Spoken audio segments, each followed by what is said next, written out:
Adiola Moore, the Chief Executive Officer of the St. Christopher A&C Ports Authority, SCASPRA, said the aircraft parking apron directly in front of the RLB International Airport Terminal will have its surface sealed in time for the next tourism season. In need of substantial repairs, the authorities appear to have taken a decision to defer the major works needed on the apron and go instead for a short-term fix. The condition of the apron resulted in a decision by British Airways, which uses the Boeing 777 aircraft into St. Kitts, to avoid the area entirely, forcing it to complete a double taxi for runway 27 arrivals before it could exit to the western parking apron. Some persons in the public believe this unusual process and the excess fuel burned by the British Airways aircraft might be costing the country financially. In addition, tourism airport authorities could not say what the cost of implementing the short-term apron fix and were only in a position to confirm that the tendering stage had not been reached, placing more pressure on having the project completed ahead of the next tourism season when demand for parking will increase. What we are doing is working on what we term some short-term fixes in the meantime, as we still are in discussions with the developers. So no tendering has been done, as the minister said, but we are working on short-term fixes currently for the new season, the new upcoming season. And the short-term fixes would be doing some repairs in terms of sealing the apron, so that we can accommodate the aircrafts while they come, and we are told by the experts that that should work for a period of 2 to 3 years, CEO? Yes, 2 to 3, and it may extend up to 4 years. In terms of paying additional to British Airways for fuel, no, that's not currently happening, but we do have in place a marketing agreement with British Airways, which has been stable for the past few years. While two separate administrations have indicated the need for a new terminal building, and while an initial concept is currently with SCASPRA and the ministry, it appears that building a new terminal anticipating future demand will have to wait. Glenn Bart reporting for SK Newsline. The government of St. Kitts and Nevis will complete the construction of the new police training complex that started since 2014 with funding assistance from the European Union. The project was abandoned after the European Union pumped $10 million into its construction. It was built to be a modern training facility for the police. 9 years later, Prime Minister Dr. Terence Drew said he discussed the matter with EU officials, but there is no financial help to complete the project. Prime Minister Drew lamented what he said was mismanagement of the project, but gave his commitment to complete it. I met with the Europeans in Bahamas when I was there earlier, and I met with the ambassador in the last few weeks, and that was what we discussed. I would say that the project, from our perspective here in St. Kitts and Nevis, was badly managed. After the change in government in 2015, it was badly managed, and presently there is no funding coming through the European Union anymore to complete it. We have asked Public Works to do an analysis of the building in terms of its infrastructural integrity, and to do an analysis as to how much the building would cost for us to finish. We are committed to finishing it, but we are in the process of doing an analysis from a construction standpoint, engineering standpoint, and also to source new funding to finish it because of the bad management that could have been finished under the previous administration, but because it came over from another administration, it was almost left abandoned. I'm not going to leave the Printry building abandoned because it came from another administration. Administration changes, but the government remains the same. That is government money. You can't allow government money or governments who are partnering with us on a number of critical issues, that those things be abandoned because there's a change in administration. And so we are going to complete that. And so that is what we are doing with the police training complex. We are very, very disappointed with what was done. The Europeans, the resources should have been managed better. The Prime Minister said that work will start soon on the new government printry, which became stalled in the midst of the COVID-19 pandemic. Glenn Bart reporting for SK Newsline.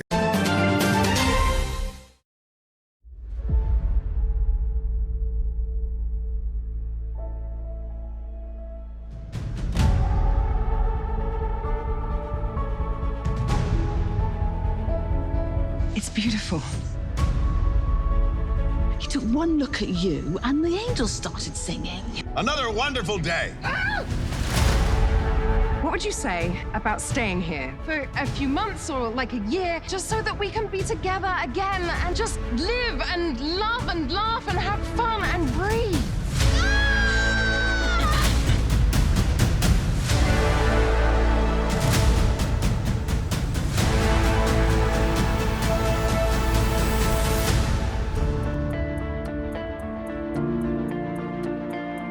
Why are you hiding out on a little Caribbean island, singing in a beach bar? When I came here, I was at peace, and I never left. This is the beating heart of Nevis. This is what grounds me, what feeds my soul. It's where I found myself. I hope your life here will be full of joy. Love this island, my son. She will give you more than you can imagine.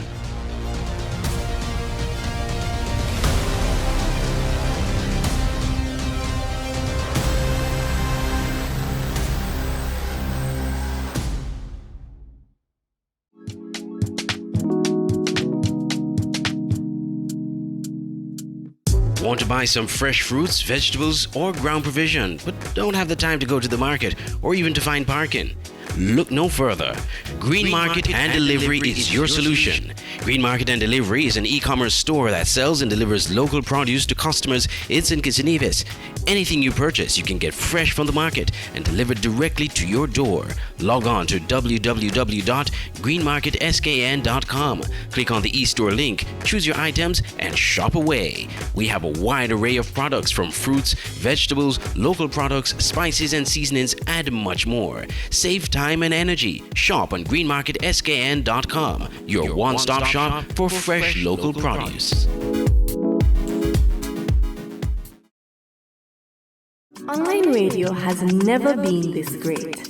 It's Voice of the Caribbean Radio at voiceofthecaribbean.net. Tune into Voice of the Caribbean Radio for great Caribbean programs, news, entertainment, sports, and current affairs. Wake up each morning and be inspired with One Day at a Time with Kim Huey.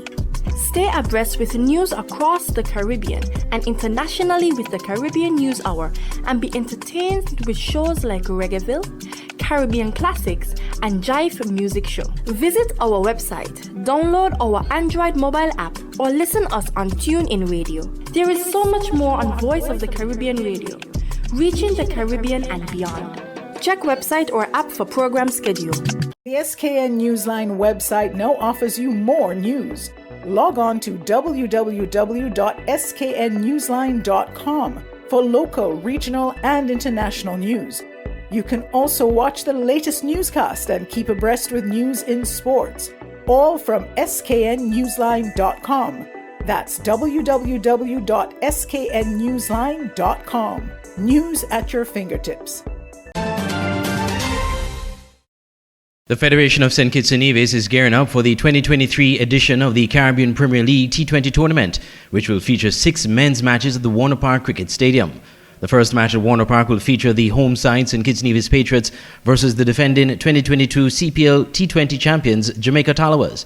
In anticipation of the slate of games, the owner of the Patriots franchise, Mahesh Ramani, and team manager Dario Bartley paid a courtesy call on Minister of Sports Samuel Duggins at his office at Port Zante. Director of Sports Jeffrey Hazel also attended Friday's meeting. Discussions centered on the team's preparation for the August 16th to September 24th tournament, preparing Warner Park for the Patriots' August 23 to 26 home games, and hosting entertainment and family-themed events.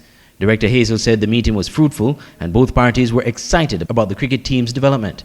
The tournament will also be contested by the St. Lucia Kings, the Barbados Royals, Trinbago Knight Riders, and the Guyana Amazon Warriors. I'm Andre Huey for SKN Newsline. Gospel artist Sarid DVN is releasing a new single, Zion, accompanied by a brand new music video produced by Third Eye Media. The song is from Sarid's highly anticipated album, which is to be launched this summer. Sarid gave some insights into the song and what it is about. It's a song that fit the time and fit the cry of the world. You know, people dying all over the world. if it was a prophecy from God that these things will happen, but also somebody prayed for me because I was there in darkness once. So it's our duty to call to God for those who are in darkness, for the homeless, the motherless, the fatherless, the poor, the needy, the sick, all these people, because they need healing. So it's a cry to God, and God Almighty is the King of Zion. And Zion that we're talking about also have a earthly Zion, and also anywhere God lives is also called the home or the throne of Zion. So Sari the DVN, who is based in St. Kitts, also shared some insights into his debut album and the launch scheduled for August. I'm busy, doing songs upon songs, so to release this album. And this album has been there for a while, so it's high time, and we want to thank God because nothing happened before time. Even though the launch will be in St. Kitts, Sarid will have a pre-launch for the album in St. Lucia. St. Lucia will get the first stop, praise God, because we're having a convention. The Church of God Seventh-day having their convention. So using this opportunity to share, so St. Lucia, please look out. Sari DVN is an award-winning St. Kitts-based Jamaican gospel artist who has been releasing a few singles prior to his latest release. The video for the song Zion will premiere on Monday, April 24th at 8 p.m. on his social media platforms.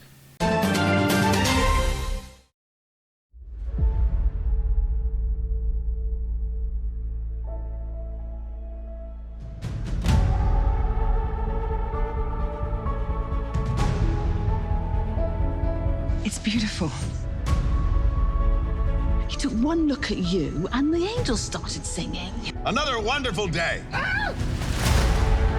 What would you say about staying here for a few months or like a year, just so that we can be together again and just live and love and laugh and have fun and breathe?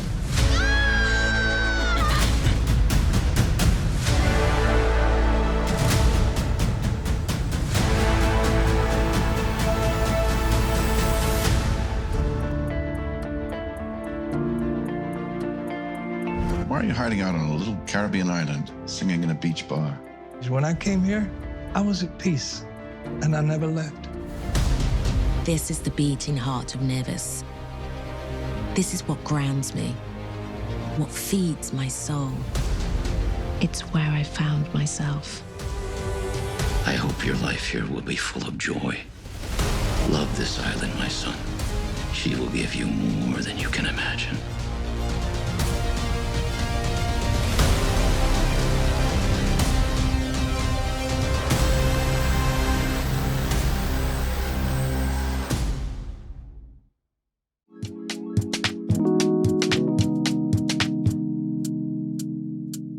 Want to buy some fresh fruits, vegetables, or ground provision, but don't have the time to go to the market or even to find parking?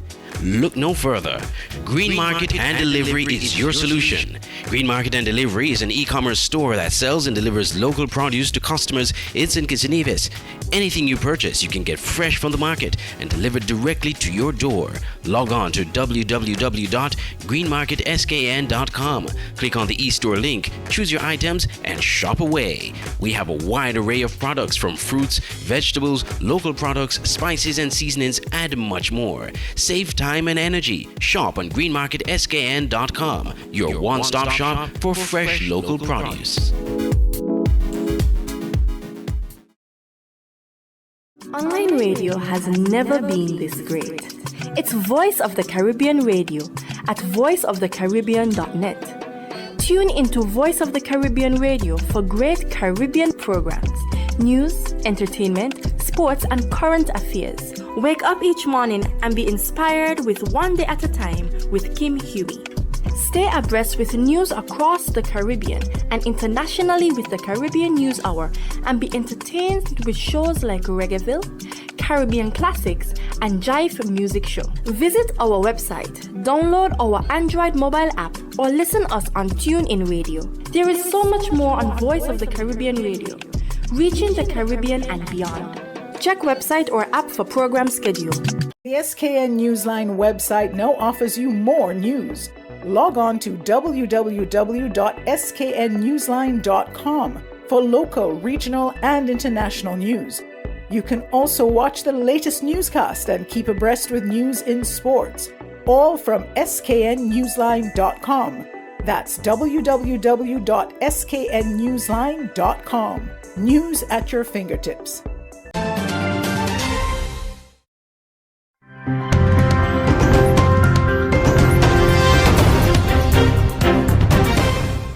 The Guyana Police Force on Thursday said the couple, whose last known address is Lot 7 Ogle Front Road, East Coast, Demerara, is wanted for questioning in relation to the murder of 26-year-old Quincy Lewis. The police said that the crime was committed on June 19, 2020 at East Bank, Demerara, the same day Lewis was last seen alive. Wanted are 56-year-old Takurdial Samaru and Naquiba Zahid Zafar Ali. Reports reaching the newsroom indicate that Samaru was a driver of a Route 63 minibus and would usually transport people to Suriname. He and Zafar Ali are not legally married, and at the time of the murder, they had recently started a relationship. Reports are that Samaru has adult children from a previous relationship. The newsroom understands that the couple has since fled the jurisdiction via illegal means. On Wednesday, Crime Chief Wendell Blanham said all legal avenues will be pursued to extradite the couple to face charges here. Anyone with information that may lead to the arrest of the couple is asked to contact the nearest police station. After hours of searching, Lewis' skeletal remains were discovered on Wednesday at the Madawini Sandpit area on the Susac-Linden Highway. The cold case unit and ranks of the major crimes unit made a breakthrough in the investigation following the arrest of two men. These two men, the newsroom was reliably informed, told detectives that Lewis was fatally shot by the husband of the woman he was having an affair with. The suspects also took the police ranks to a location where Lewis' body was buried. It was later revealed that Lewis was bound and gagged by his killer or killers before he was buried in a shallow grave. The newsroom was reliably informed that investigators found 6 plastic straps in the shallow grave. The killer used the plastic straps to bind his hands and feet, a source told the newsroom on Thursday. His skull had a plastic bag with gray duct tape wrapped around it, the source added. According to the police, the suspects were shown certain evidence, after which they decided to cooperate with the investigators. Samples from the skeletal remains were extracted and will be sent for DNA testing. The newsroom had reported that Lewis was lured to the East Bank Demerara property of the husband and wife where he was murdered. It is further alleged that the couple then transported Lewis' body and dumped it on the Linden-Susac Highway. Lewis was attached to the Agricola police station in the East Bank of Demerara and left home on June 19, 2020 for work, but he never showed up. A missing person report was filed 7 days following his disappearance. CCTV footage shows when Lewis crossed the Demerara Harbor Bridge and headed in a southern direction. He was last seen entering Greenfield Park, East Bank, Demerara. The newsroom also understands that the couple relocated from the East Bank Demerara house to Ogle after the murder of Lewis. Reporting for the newsroom, Shardabak. The document shows the official transfer in 1689 of £1,000 worth of shares in the slave-trading Royal African Company to King William III. According to the Guardian report, Buckingham Palace responded by saying the new king will cooperate with a study of the family's ancestral involvement with the transatlantic slave trade. Chairman of the Grenada National Reparations Commission, Arlie Gill, welcomes the research, stating that it will provide more details about the level of investment and the profits that the royal family derived from slavery. We are going to, at the end of it all, see how much, again, Grenada and the rest of the Caribbean, through slavery and the transatlantic slave trade, would have contributed to the development of England. We welcome the research, and we say to the royal family that this should just be the beginning, and that hopefully in the not too distant future we are going to receive an apology from the king, and they are going to make repair through the means of reparative justice. Last year, during a meeting of Commonwealth leaders, King Charles said, and I quote, "I cannot describe the depths of my personal sorrow at the suffering of so many, as I continue to deepen my own understanding of slavery's enduring impact." End quote. Amid a growing reckoning among Commonwealth nations, former BBC presenter Laura Trevelyan, whose wealthy aristocratic British family issued an apology last month for their ancestors' enslavement of over 1,000 Africans in Grenada, called on the King to properly confront the British royal family's connection to slavery. The 54-year-old, who pledged to donate a £100,000 research fund in August this year, retired from her job weeks after the historic apology to join the reparations movement in the Caribbean. She told the Times newspaper this week, and I quote, "We have apologized. Why can't the King? Reckoning is coming. It's important to acknowledge that Britain was a leading slave trader. Britain's economic prosperity, and particularly the Industrial Revolution, was to some degree built on wealth accumulated through slavery. Apology is the first step, which is why it's so significant that the British government and the royal family haven't apologized. Regret is expressed. I think it's necessary to go further." End quote. The probe into the royal historical links to the transatlantic slave trade began last October and is scheduled to wrap up in 2026. We, the members of the Grenada National Reparations Committee, as well as the CARICOM Reparations Commission, we welcome the initiative by the King Charles III to cooperate with the study of the researchers in the University of Manchester.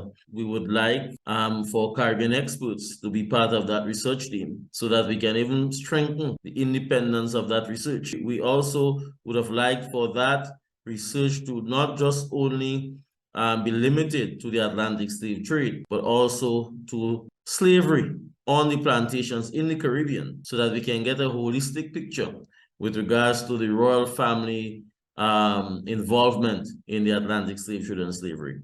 For GBN News, I'm Nisha Paul.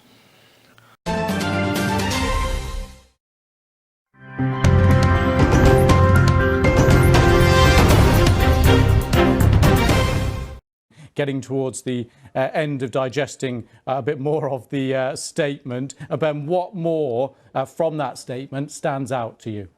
Well, you're right to recap just briefly, Lewis, why he's such an important person to Rishi Sunak, and I think that is worth underlining. You know, he was one of the Prime Minister's key backers back in the summer last year when the Tory party was in turmoil. Dominic Raab was one of the main figureheads of Rishi Sunak's first attempt to become Prime Minister, and then a big cheerleader for him the second time around. The Prime Minister will not wanted to have seen him go from government.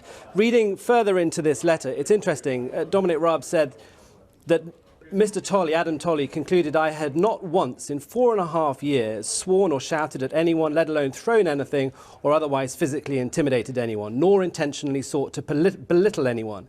He says, "I'm genuinely sorry for any unintended stress or offence that any officials felt as a result of the pace standards and challenges that I brought to the Ministry of Justice. That, however, is what the public expects." And he goes on to say that by setting the threshold for bullying so low, this inquiry, he says, has set a dangerous precedent, and it will encourage spurious complaints against ministers and having a chilling effect on those driving change on behalf of the government. So clearly, in his view, there have been significant enough questions about his conduct and his behaviour to trigger his resignation. But it's quite a defiant resignation letter, this. I think he feels quite hard done by, but he ends by saying that he remains fully supportive of the Prime Minister and the government. And just remind us, Ben, if you will, the original complaints and the source of the complaints and the timeline here. Well, we know that Adam Tolley was looking at 8 complaints across 3 government departments that Mr. Raab has worked in over the last 3 or 4 years. One related to his time at the Department of Exiting the EU, the Brexit department, when he was Brexit Secretary. Another complaint, at least one complaint, was from the Foreign Office when he was Foreign Secretary, and there were complaints too from the Ministry of Justice, a department he served in during Boris Johnson's premiership. He was sacked from that job by Liz Truss, and then Rishi Sunak brought him back to the Ministry of Justice in October last year. So those are the departments that the complaints have come from. And I think it was at least 24 officials that I think added their voices to those formal complaints. And many of those gave evidence to Adam Tolley in the course of this 4-month-long investigation. I mean, this has taken up a lot of time. And therefore, perhaps it wasn't surprising, considering the thickness of the report, that the Prime Minister and Mr. Raab took 24 hours to digest it and to come to this conclusion. But I think the Prime Minister will be perhaps relieved that Dominic Raab has decided to walk rather than wait for Rishi Sunak to make a judgment himself about whether or not he should be sacked. Ben Wright there in Westminster, thank you so much for giving us your immediate reaction to that so quickly. I will let you just take a moment to gather your thoughts and read through that statement again. If you are just joining us, a pretty significant moment here in the UK. Damaged residential and commercial buildings, civilians sheltering in their homes with dwindling food supplies and the lack of running water. The past struggle between Sudan's top generals continues to cause devastation. Kenya's president denounced Wednesday a systematic pattern of atrocities. We are also deeply concerned that members of the diplomatic community have been targeted and civilians in general have been caught in the crossfire. A pattern of systematic violation of established norms and principles of international humanitarian law is clearly emerging, and this situation is evolving into a threat to regional and international peace and security. The army and the rapid support forces said they would commit to a 24-hour ceasefire on Wednesday. However, fighting continued in Khartoum. President Ruto urged to silence the guns in the region. There is real danger that the escalation of hostilities in Sudan could implicate external, regional, and international actors and degenerate into a security and humanitarian crisis on a disastrous scale. It is time to silence the guns in our region and continent so that we can focus on the urgent work of enabling our people to pursue opportunities and actualize their aspirations in peace and tranquility. In peace efforts, the UN chief is set to meet Thursday with the heads of the African Union, the Arab League and regional bloc, the Intergovernmental Authority on Development.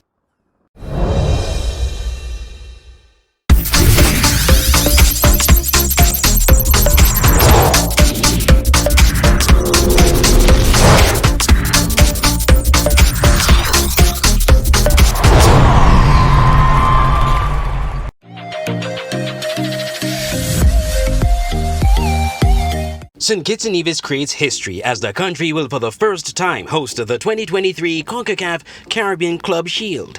This is an historic achievement, as previously the tournament would have been held in other countries in the region. Through the efforts of the St. Kitts and Nevis Football Association, CONCACAF has now designated St. Kitts and Nevis to host this prestigious tournament from August 3rd to the 13th.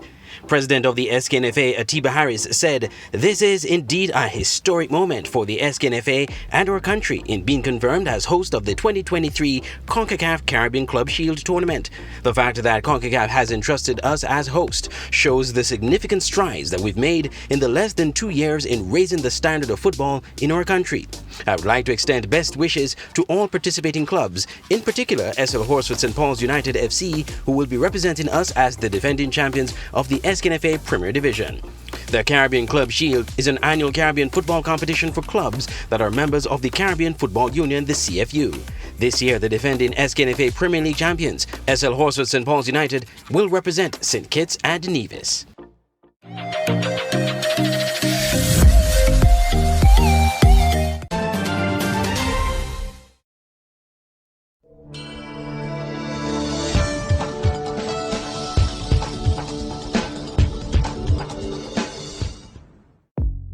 Welcome to the SKN Newsline Weather Report. I am Janil Boone. Here is a look at the forecast for St. Kitts and Nevis.